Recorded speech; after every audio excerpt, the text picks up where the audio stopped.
Hello and welcome to another edition of Focus on Morris County. I'm Joe Garifo, Public Information Officer for the Morris County government.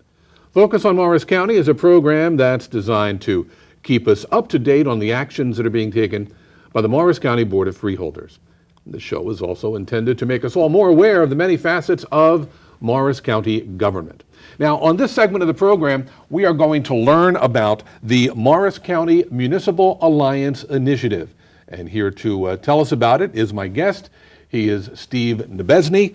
Steve is the coordinator of the Municipal Alliance Initiative here in Morris County. Steve, welcome to the program. Thank you for having me. Thank you for joining us. So, specifically, what is the Morris County Municipal Alliance Initiative? The Morris County Municipal Alliance Initiative began in 1989 when the Governor's Council on Alcoholism and Drug Abuse was formed. They were established to combat alcoholism and drug abuse in the community. Their local grassroots organizations comprise mainly of volunteers. In terms of the structure of Morris County government, where does the Municipal Alliance Initiative fit in?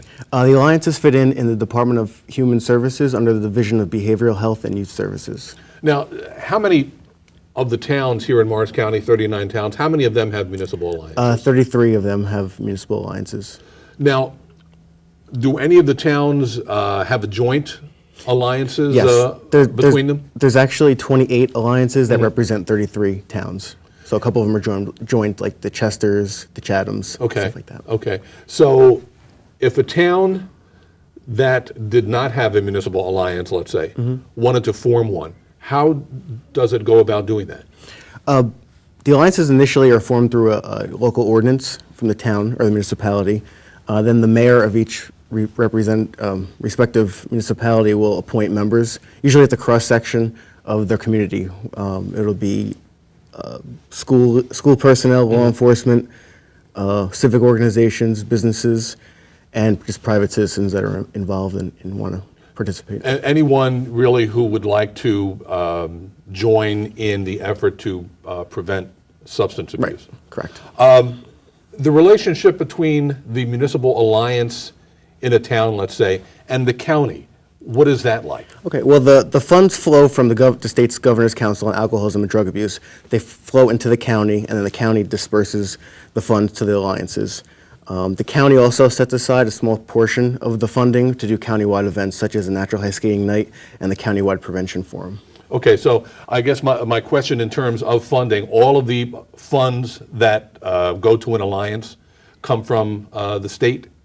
Yes, also the Board of Chosen Freeholders also sets aside a small portion of funding for the alliances that want to take a... Okay, you mentioned a couple of programs that are sponsored throughout the county. Give us an idea of some of the programs that the alliances sponsor, for example, that we may be familiar with, that maybe our children took part in while they were going to school or while they were in school now. Well, the alliances are involved with a bunch of programs.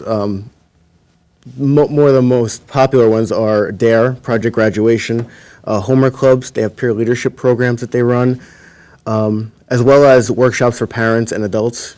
And again, we also offer the skate nights and prevention forum every year. Now, the DARE program, and correct me if I'm wrong, is that the program where there are police officers in the classroom? Yes.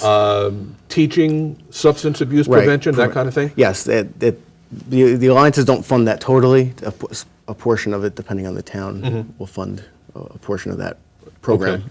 Okay. Project Graduation, I think we all recognize that is a non-alcoholic post-high school graduation event. Yes. You mentioned a skate night, a natural high skating event, and I know this is something that the alliances and your office are involved with every year. Tell us a little bit about the Natural High Skate event. It's an annual event that we have every March, generally every March. And we have Dr. Matt Bellis, who's a Natural High presenter. He MCs the night, and it's basically a free skate night where your family, kids, families of all ages can come and skate for free and have a good time enjoying the natural highs. What is a natural high? And I know this is a big part of the skate event and some of the other activities that are sponsored by the municipal alliances.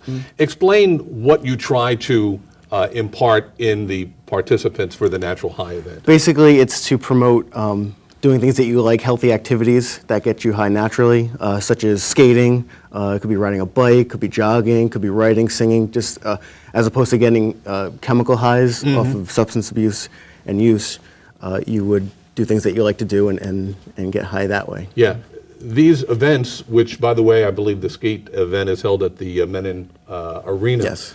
They're usually packed every Yeah. year, correct? Yes, we have quite a couple hundred people come every year Yeah. to these events, and like I said, they're free, and it's a fun time for everybody. You also mentioned a prevention forum. What can you tell us about that? When is that usually held? Usually it's towards the end of the year, either November or December. We usually have it at Meadowood Manor, and it's an annual event that we have. We have a guest speaker come in, and again, it's for families of all ages. It's free of charge. We usually have some good giveaways and good information.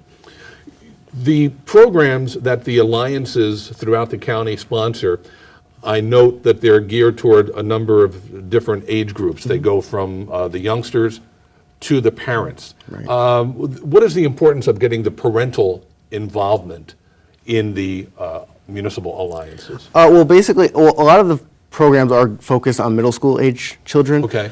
But prevention reaches across the lifespan. So if you get everybody in the family from all ages involved, it tends to work a little bit better. And from, like I said, from preschool all the way up to senior citizens, it runs the lifespan. So it's good to have everybody along that point involved in prevention. Now, when we talk about the funds that go to the municipal alliances, what is the total dollar amount that these alliances receive? Well, it's based on a formula that we have. The county gets a pot of money, and then we plug it into a formula, a funding formula to be equal and fair, and that takes into account the population of the town, the youth population of the town, the substance abuse treatment numbers, as well as the crime index in that particular town. Who is it that determines which programs receive funding and how much they receive? I know you talked about a formula, but is there like a council Yes. or a governing body that actually determines who Yeah, gets how yeah, much? Yes, all Alliance applications and programs are reviewed by the County Alliance Steering Subcommittee, which is a freeholder-appointed subcommittee of the Mental Health and Substance Abuse Advisory Board. And these programs must meet the guidelines set forth by the Governor's Council in their guidelines, as well as address the needs of the community. Okay, who is it that, now, is this where the local alliances come in terms of trying to determine what their specific needs are? Right. For example, needs in one community Might be totally different. may be totally different.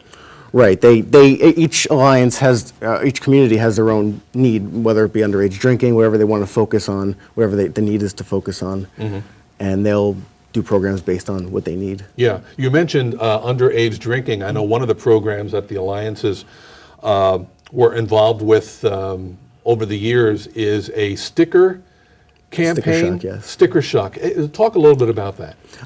Basically, all the alliances, well, some of the alliances get together and they go to different liquor outlets with their permission, of course. Right. And they stick on these neon green stickers, reminding people of age that it's illegal to buy alcohol for people underage and provide alcohol for Okay. people underage. Okay. And many of the community liquor stores and outlets in the area have bought into this Yeah. program, and they run it every year. Yeah, and that's an important aspect of the success of the alliances is the buy-in, I would Right. assume, from the entire community. Right, correct? because without them, there would be no alliance, and no one would be volunteering to do it. But you have a good buy-in from the community, all cross-section of different aspects of the community. Yeah. Another program that now just comes to mind when you talked about the sticker shock, I believe it was called Parents Who Host Lose the Most. Yes. What was that campaign all about? And is that still, do some alliances still Yes, they- use that Yes, as a we campaign? do. They do. It's basically it's environmental campaign,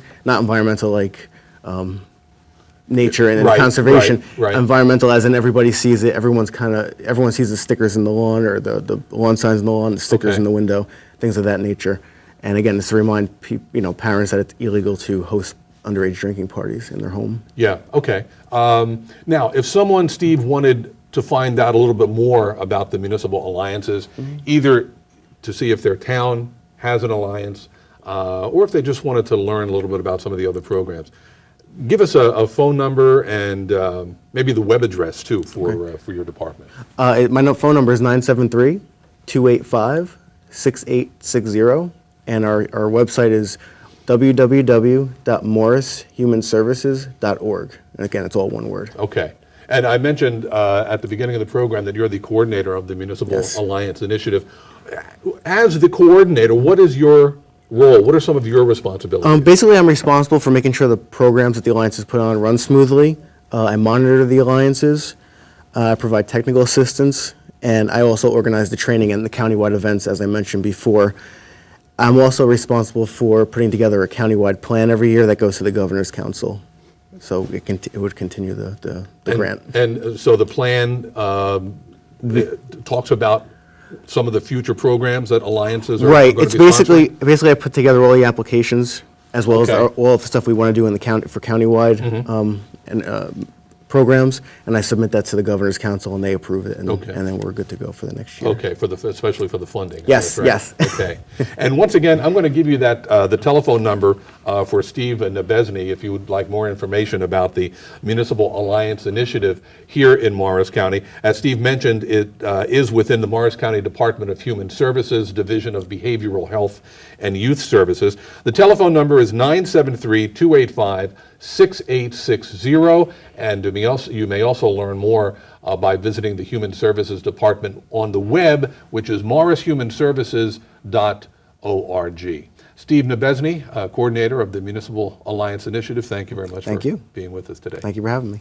Now, if you have a question about Morris County government that you would like to have answered, you can call the Morris County Freeholders office, and that telephone number is 973-285-6010. Why don't you visit the county government's website, morriscountynj.gov, and while you're there, you can sign up for the county's electronic newsletter, and you can also, you can like us on Facebook, you can follow us on Twitter, and you can also check out the many other social media that Morris County government embraces. I'm Joe Garifo. Don't go away. We'll be right back. Hey Roberta, it's Kathy. I found a great place that you have to check out right off Route 10 in Randolph. What is it? It's the Women's Center at CCM. The Women's Center at County College of Morris? That's right. It's a fantastic place located right at the County College of Morris. They do a variety of things to help you become independent. Like what? They helped me to identify my job skills and helped me with my resume. They have current job market information too. I even went through a mock interview. I'm working now with someone to help me find a job with a future. That sounds great for you, Kathy, but I haven't worked for years. I've been home with the kids. Roberta, they specialize in helping women who have lost the support of their spouse, and you work with someone one-on-one. I don't know. I mean, you know me. I don't even know the first thing about computers. Forget about a resume. They have one-on-one help to teach you about computers. They also have a legal clinic that can help you get valuable information regarding your divorce. They do a variety of things to help you get back into the workforce. They even have a job club open to any woman looking for work. How much does it cost? The advice is free. Free? That's right, free. Okay, what do I do? Just call 973-328-5025 for an appointment, and they'll tell you more. Welcome back to Focus on Morris County. I'm Joe Garifo, and on this segment of the program, we are going to learn a bit about the Morris County Mosquito Extermination Commission and learn about some of the work that it does throughout the course of the year. And we're going to learn about it from my guest. He is Kris McMorland. Kris is the superintendent of the Morris County Mosquito Extermination Commission. Kris, welcome to the program. Thank you. The commission's goal, at least as I understand it, is reducing the number of nuisance and disease-spreading mosquitoes. That's correct. Population levels. First of all, what's the difference between a nuisance mosquito and a disease-spreading mosquito? That's a great question. Well, here in Morris County, we have over 40 different species of mosquitoes that we're dealing with. Not all are capable of transmitting disease.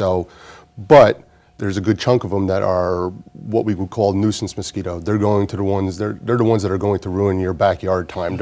When you walk outside, they'll be all over you. They don't necessarily transmit disease, but boy, oh boy, from a quality of life standpoint, they can make life very interesting. Where on the converse, the disease-transmitting mosquitoes are what it says. They transmit disease, such as West Nile virus, which is the primary one that we worry about and deal with up here in Morris County. And where would you find those? I mean, do they hang out with the backyard mosquitoes? Yeah, yes and no. The problem with the worst part about the disease-transmitting mosquitoes, primarily the Culex pipiens, is that they breed everywhere. Okay. That's really one that homeowners have a lot of control over and what they can do to help out. They're the ones that like cups and tires and stagnant kiddie pools and things of that nature.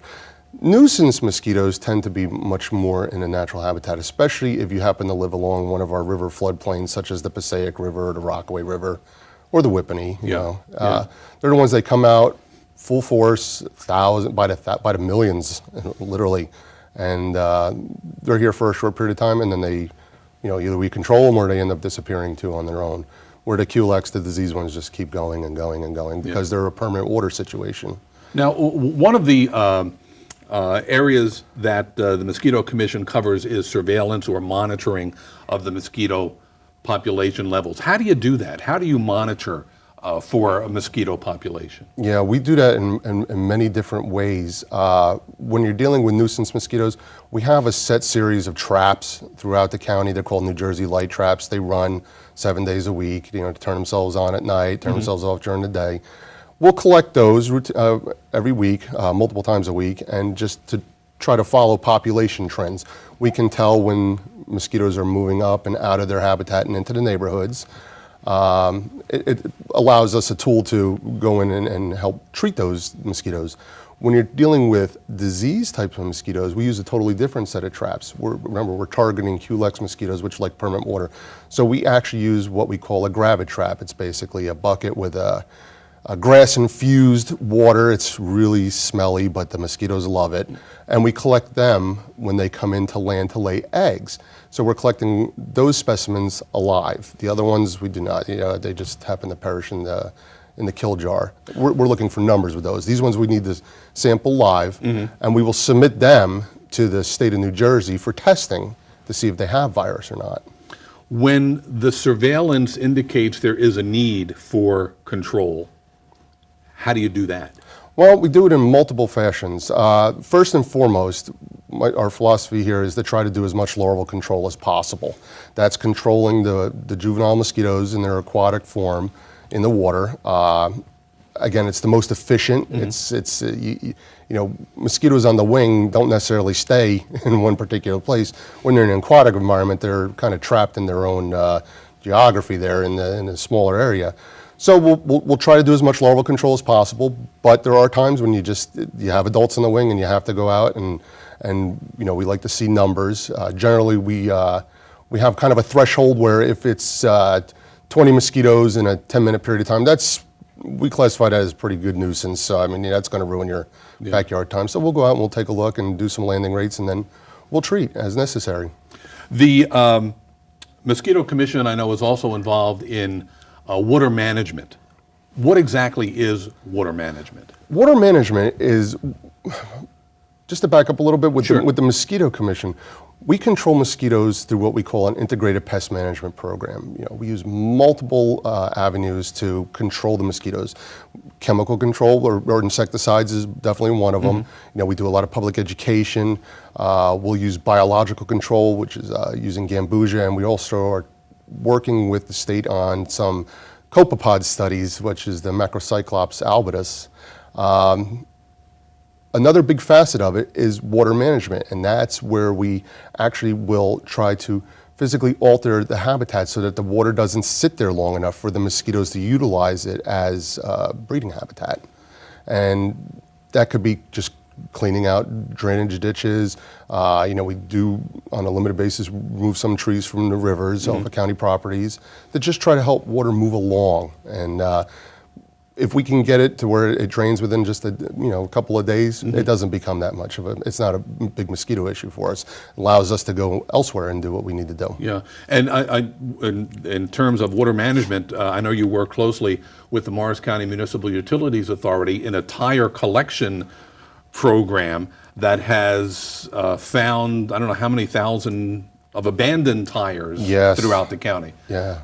Yeah, that's been a great program that we've been working with the MUA since 2001, and we've actually removed 57,728 illegally discarded tires. I had to look up the number. And each one of those tires has be producing hundreds of thousands of mosquitoes per season. So we've eliminated over 57,000 sites. Yeah.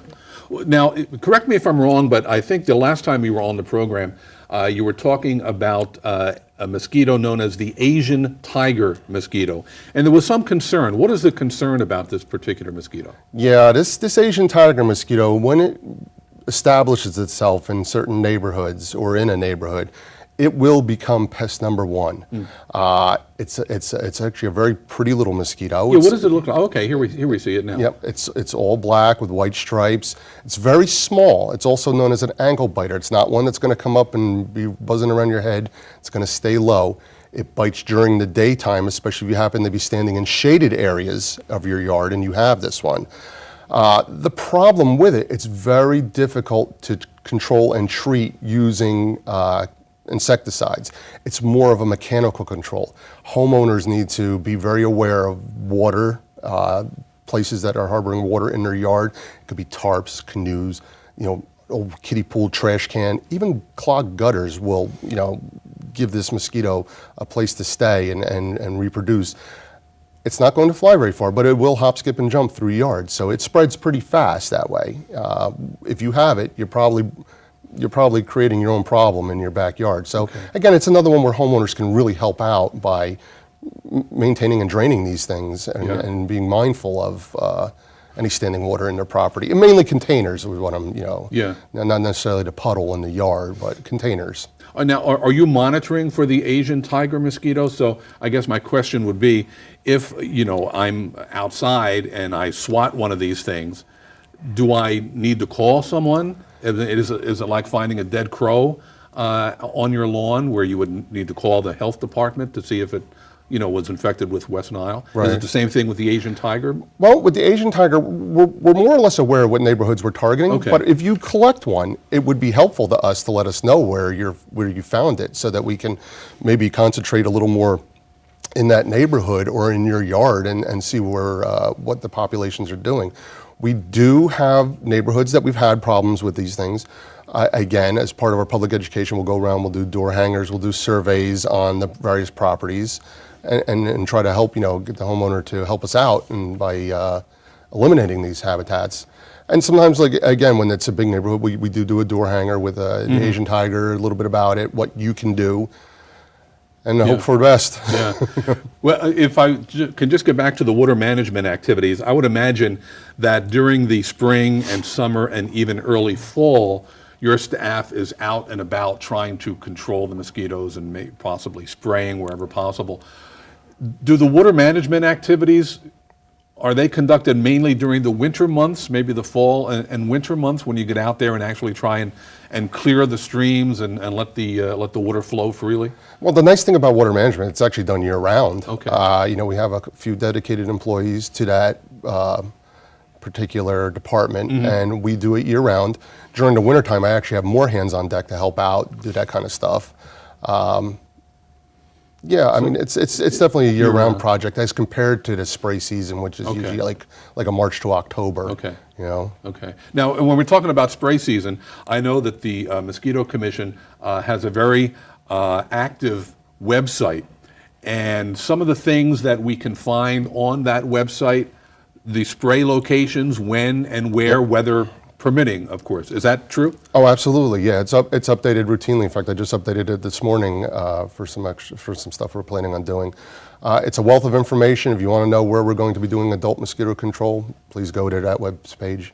We also put up a lot of other bits of news of what's going on, places maybe educational events we're going to be participating in. You know, and plus it's got a lot of information regarding mosquitoes and some of the insecticides that we use itself. Yeah. And we have a lot of good handouts too that are attached to it. Why don't you give us the information? Let's give us a telephone number. Give us the web address, Chris, if someone is interested in just keeping up with the Mosquito Commission's efforts. Sure. Our phone number is 973-285-6450. The main important one is the webpage, which is www.morrismosquito.org, all one word. Now, you know, and we keep referring to the commission, the commission. There is actually a commission, and there are commissioners. Talk a little bit about the commission's function and the commissioner's function and what role they play in policy, let's say, that you follow. Sure. The commissioners are a group of people appointed by the freeholders. Currently, right now, we have 3 people that are health department related, a couple of retired individuals, and one person who's works for her husband's company. They set policy for us. They offer a wealth of knowledge because they all bring a little bit different perspective to the board. And they're typically the overseers of the organization, and I just respond to them. You mentioned that 3 of the members are representing health departments. Do you and your staff work closely throughout the season with health departments in terms of if certain health notices have to be issued? You work closely with the county health officers? Absolutely. Yeah, I work with every health official in the county, especially if it comes down to where there's virus present in their responsible municipality. We always let them know. We work with them. They're a great help if there's, like we find abandoned swimming pools and stuff. They can help serve notice to have those things abated. And yeah, we work with every one of them. Kris McMorland, Superintendent of the Morris County Mosquito Extermination Commission, thank you very much for being with us today. Thanks, Joe. If you have a question about county government that you would like to have answered, you can call the Morris County Freeholders office at 973-285-6010. You can also visit the county government's website at morriscountynj.gov. And from there, you can link up with the Mosquito Commission's website. You can also sign up for the county's electronic newsletter, and you can also take advantage of the many social media that Morris County government embraces, including Facebook, Twitter, YouTube, Scribd, and Flickr. I'm Joe Garifo. Thank you very much for being with us. Tune in again next week at this time, won't you, for another edition of Focus on Morris County.